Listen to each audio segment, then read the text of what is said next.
Chapter 25. At the start of the 29th year of the judges, Ammoron sent a message to Moroni, asking him to exchange prisoners. Moroni was overjoyed at this request, since he wanted the supplies used to maintain the Lamanite prisoners for his own people, and he also wanted his own people returned in order to strengthen his army. Now the Lamanites had captured many women and children, but there wasn't a woman or child among all Moroni's prisoners, or the prisoners Moroni had captured. So Moroni resolved on a plan to obtain as many Nephite prisoners from the Lamanites as possible. Therefore he wrote a letter and sent it with Ammoron's servant, who had brought his proposal to Moroni. Now this is what he wrote to Ammoron: Ammoron, I write to you a few words about this war you've waged against my people, which was started by your brother and you're still determined to continue after his death. I want to tell you something about God's justice and the sword of his almighty wrath, which hangs over you unless you repent and withdraw your armies back to your own lands, or the lands you inhabit, which is the land of Nephi. Of course, I would explain it to you if you were capable of accepting it. I would explain to you about that awful hell prepared to receive such murderers as you and your brother have been, unless you repent and withdraw your murderous aims and return with your armies to your own lands. But since you've previously rejected these things and have fought against the Lord's people, I expect you'll do that again. Now we are fully prepared to defend against you, and unless you withdraw your aims, you will bring down on yourselves the wrath of that God whom you've rejected, resulting in your complete destruction. And as the Lord lives, our armies will come against you unless you withdraw, and you will soon be killed. Indeed, we'll take back our cities and lands, and we'll maintain our religion and the cause of God. But I suspect I'm wasting my time telling you about these things, because I suspect you're a child of hell. Therefore I'll end my letter by telling you I won't exchange prisoners unless it's on the condition that you turn over a man and his wife and children in exchange for one of our prisoners. If you're actually willing to do this, I will exchange. But if you don't do this, I'll come against you with my armies, and I'll even arm my women and children. I'll come against you, and I'll follow you all the way into your own land, which is the land we first inherited. And it will be blood for blood, indeed, life for life. And I'll engage you in battle until you're annihilated. I'm full of anger, and so are my people. You've tried to murder us, and we've only tried to defend our lives. But if you attempt to kill us again, we'll attempt to kill you. And we'll try to recover our lands, the lands we first inherited. Now I close my letter. I am Moroni, I am a leader of the Nephite. Now, when Ammoron had received this letter, he was angry, and he wrote another letter to Moroni. And these are the words he wrote: I am Ammoron, the king of the Lamanite. I'm the brother of Amalekiah, whom you've murdered. I'll avenge his blood upon you. And I'll come against you with my armies, because I'm not afraid of your threats.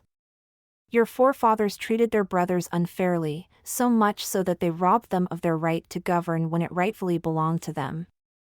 Now if you lay down your weapons and place yourselves under our control, to be governed by those to whom the government rightly belongs, then I'll have my people lay down their weapons and not carry on war any longer.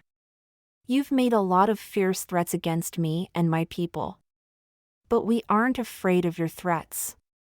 Nevertheless, I'll gladly agree to exchange prisoners according to your request, so I can preserve my food for my men of war. And we'll carry on a war that will be eternal, either to bring the Nephite under our control and authority or to bring about their eternal extinction. As for that God whom you say we've rejected, we don't know such a being, and neither do you. But if it's true that there's such a being, then it seems likely to us that he's made us as well as you. And if it's true there's a devil and a hell, then won't he send you there to live with my brother, whom you've murdered, whom you suggest has been sent there? But these things don't matter. I'm Ammoron and a descendant of Zoram, whom your forefathers seized and brought out of Jerusalem and forced into servitude. I'm now a bold Lamanite. And this war has been waged to avenge their wrongs and to maintain and obtain their rights to the government. And so I end this letter to Moroni. When Moroni had received this letter, he became even angrier, because he knew Ammoron knew what he wrote was a fraud. Indeed, he knew Ammoron understood what led him to this war against the Nephite wasn't a just cause. And he said, I won't exchange prisoners with Ammoron unless he abandons his intention, as I stated in my letter, because I won't give him any more power than he already has. I know the place where the Lamanite guard my people, those they've taken prisoner. Since Ammoron refused to agree to the terms of my letter, I'll attack them according to my words. I'll pursue them with lethal force until they beg for peace. When Moroni had said these words, he had a search made among his men to locate someone who was a descendant of Laman. They found one, named Laman, who had been one of the servants of the murdered king killed by Amalickiah. Now Moroni had Laman and a small number of his men approach the guards who were over the Nephites.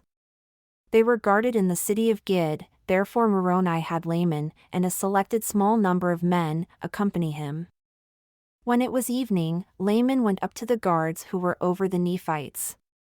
They saw him coming and called out, challenging him, but he said to them, Don't be afraid. I'm a Lamanite. We've escaped from the Nephites and they're asleep. And look, we've taken some of their wine and brought it with us. When the Lamanites heard this, they gladly welcomed him. And they said to him, Give us some of your wine so we can drink. We're glad you've brought wine with you because we're tired. But Laman said to them, Let's save our wine until we go to battle against the Nephites. But saying this just made them want to drink the wine even more. They said, We're tired, so let's drink the wine. Soon we'll receive wine as part of our provisions, which we'll drink before going against the Nephites. And Laman said to them, Do as you wish. They drank the wine without restraint, and the taste was to their liking, so they drank even more of it. And it was strong, having been prepared in its strength. They drank and enjoyed themselves, and before long all of them were drunk. Laman and his men waited until they were all drunk and in a deep sleep, then they returned to Moroni and told him what had happened. Now this was what Moroni had planned. Moroni had equipped his men with weapons, and he went to the city of Gid while the Lamanite were in a deep drunken sleep, and dropped the weapons inside to the prisoners, arming all of them, even arming the women and all of their children, including anyone who could wield a weapon. When Moroni had silently armed all those prisoners, even if they had awakened the drunk Lamanite, the Nephite could have killed them.